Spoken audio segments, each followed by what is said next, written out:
Je vous fais jamais de vidéo en train de pleurer. Là, je suis à l'hôpital, je suis hyper gonflée ici. Et du menton, c'est normal. Ils m'ont retiré mes plaques et ma chirurgienne m'a fait mon double menton. C'est la deuxième fois que je me fais opérer dans cet hôpital. Je suis à l'hôpital Laveran, je suis à l'hôpital des armées à Marseille, ok. La première fois, il y a tout qui s'est bien passé. Là, je suis hyper blessée, voilà. En fait, les infirmières se sont trop bien occupées de moi. J'ai eu un trop bon suivi avec le brancardier, les infirmières, l'accueil en hôpital de jour. Quand je suis arrivée au bloc, je vous jure, ça a été un enfer psychologique pour moi. Et en fait, je croyais que ça s'arrivait que sur TikTok et que ça arrivait qu'aux autres. À partir du moment où ils m'ont endormi, parce qu'en fait, quand ils m'ont fait la perfusion, moi j'ai fait des malaises, ils m'ont mis le gaz. Donc j'étais déjà ailleurs, mon corps il était là. Mon corps il était là, il était totalement endormi. Mais toute ma tête, en fait, j'entendais tout ce qui se passait autour de moi. Les soignants, ils ont fait que se moquer de moi en pensant que j'étais endormie. En fait, j'essayais de bouger mes jambes, j'essayais de bouger mes bras, j'essayais de cligner des yeux, j'arrivais pas, j'étais endormie. Je les ai entendus, ils ont fait que me critiquer sur mon physique. Ils ont fait que se moquer de moi. La pompe, pour venir me présenter ses excuses, ils vont tous être convoqués dans son bureau pour rendre compte par rapport à ça, parce que c'est inadmissible. Je suis tellement blessée, les filles. Je suis venue ici pour me faire soigner. Au final, ça se termine comme ça. J'ai trop mal au cœur. Un peu honteuse de vous reparler de mon cas, mais malheureusement, je suis obligée de le faire et de vous raconter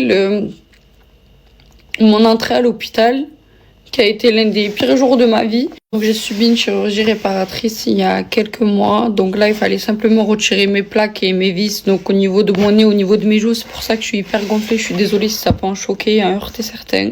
Je pense que c'est plutôt ce que je vais dire après qui peut choquer. Je suis traumatisée.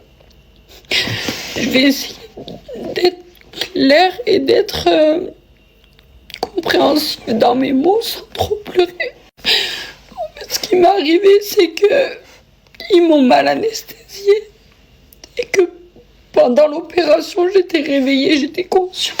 Donc en pleine anesthésie, j'étais réveillée, j'étais consciente, j'entendais tout ce qui se passait, j'entendais toutes les moqueries à mon égard, je sentais tout. J'avais l'impression d'être dans un abattoir. J'étais bloquée, j'avais l'impression, en fait, j'ai eu un flashback pendant l'opération de quand j'ai subi un V. Voilà, en fait, j'avais l'impression d'être bloquée de la même manière. Ma chirurgienne, elle a remarqué que j'étais réveillée, je sais pas quoi, elle a remarqué si j'ai réussi quand même à bouger légèrement ou pas, mais elle m'a dit quand elle est venue dans ma chambre, quand j'étais réveillée, elle m'a dit c'est inadmissible, je suis désolée. J'aurais dû leur dire avant d'arrêter de se moquer de vous, en fait. Parce que j'entendais ma chirurgienne, j'entendais tout le monde.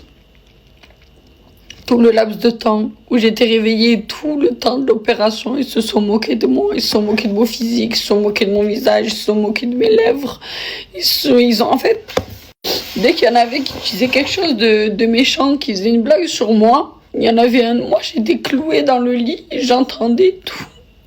J'avais qu'une envie, c'était de répondre et juste de dire endormez-moi, vous êtes en train de m'opérer. Je sens tout ce que vous êtes en train de me faire, j'avais mal.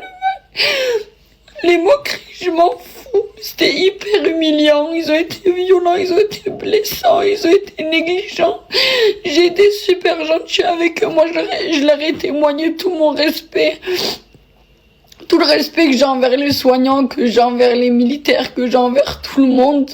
Et j'ai pas compris le retournement de situation, j'ai pas compris le comportement qu'ils m'ont rendu. Dès qu'il y en avait un qui faisait une blague ou qui était moqueur, il y en avait un qui rigolait, une autre qui surenchérissait avec un autre commentaire mauvais, un autre commentaire méchant. C'était gratuit en fait, c'était hyper rabaissant. Quand je me suis réveillée, pour vous dire, j'étais tellement choquée. Je me suis réveillée, je me suis même pas assoupie. Je me suis effondrée. Je leur ai dit en salle de réveil, j'ai entendu tout ce que vous avez dit, j'étais consciente durant l'opération, j'étais réveillée, j'ai tout entendu, j'ai tout senti. Vous m'avez fait vivre un enfer réveillé. J'ai reconnu la voix de certains soignants, je leur ai dit vous, je les ai pointés du doigt.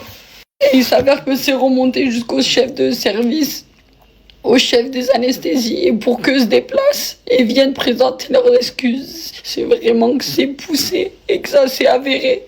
Et j'ai eu les aveux de ma chirurgienne. Alhamdoulilah, je ne suis pas folle.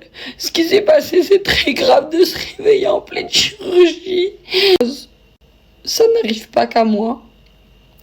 J'ai eu le malheur d'entendre et de sentir tout ce qui m'arrivait durant cette opération. J'ai appris que ça n'arrivait pas qu'à moi, malheureusement. C'est pour ça que je prends la parole pas pour attiser la peine ou pour attiser ne serait-ce encore, mais tout simplement pour dénoncer ça. Ce n'est pas normal. C'est un personnel soignant, ils sont là pour nous soigner, on est censé être en confiance avec ces personnes-là. C'est pas le cas. C'est effrayant, c'est tétanisant, c'est lamentable. Et je prends mon expérience au nom de tous. Je ne laisserai pas ça impuni. C'est pas possible. En 3 ans et demi que je suis sur les réseaux, je vous ai jamais montré ma figure en train de pleurer. Jamais. Ce que j'ai subi, c'est pas normal. C'est pas normal. C'est terrifiant. Inch'Allah khair. Voilà, je vous ai fait une partie plus longue pour que vous ayez le contexte. Mais les plus graves points, c'est qu'on s'est moqué de moi et que j'étais réveillée pendant l'anesthésie due à une erreur médicale. Voilà. Je vais essayer d'avancer. Je vais entamer les procédures. Il y a une hiérarchie. Je vais utiliser ça. Je remets ça à Allah. J'ai très mal au cœur. Ils m'ont blessée. Que ce soit physiquement, mais surtout mentalement. Ils m'ont énormément blessée. Et Inch'Allah.